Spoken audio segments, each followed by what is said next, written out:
কবি অপূর্ব দত্তের কবিতা বীরপুরুষের খোকা। খোকা বলল, সেই ছড়াটা শোনাও না মা আবার, সেই যেটা খুব প্রিয় ছিল তোমার এবং বাবার। মা বলল, তুই তো দেখি জ্ঞানের বটবৃক্ষ রে, কার লেখা, কি নাম ছড়াটার, বল তো আগে ঠিক করে। ওই যে গো মা, যে ছেলেটা রাঙা ঘোড়ায় চড়ে মাকে নিয়ে ঘুরত বিদেশ দিকে দিগন্তরে। সন্ধেবেলা সূর্যি ঠাকুর যেই বসলো পাটে, হঠাৎ এসে পৌঁছে যেত জোড়া দিঘির মাঠে। মা গো, তুমি বলতে পারো জায়গাটা ঠিক কোথায়? সত্যি কি মা ভয় চলে যায় মরা নদীর সোতায়?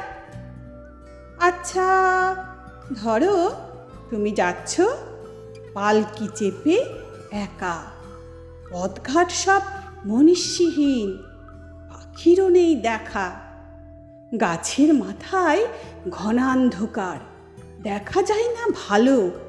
ভাবো হঠাৎ দিঘির পাড়ে দেখতে পেলে আলো, আর তখনই শুনতে পেলে হাড়ে রে রে রে রে। ধরো তুমি সিটিয়ে ভয়ে পালকিরি এক কোণে চুপটি বসে আমার কথা ভাবছ মনে মনে। আমি তখন সেই ছড়াটার বীর পুরুষের মতো তলোয়ারের ঘায়ে ডাকাত মারছি অবিরত। আমার রণমূর্তি দেখে তোমার সে কি কষ্ট, রক্ত লেগে স্কুল ড্রেসটাও একেবারে নষ্ট। ব্যাপারটা কি রোমাঞ্চকর, ভাবা যায় না মোটে। ভাগ্যে যদি এমন সুযোগ একবারটি জোটে, সবাইকে মা দেখিয়ে দেব 100 বছর পরেও রবি ঠাকুর বীরপুরুষ ঠিক আছে তোমার ঘরেও।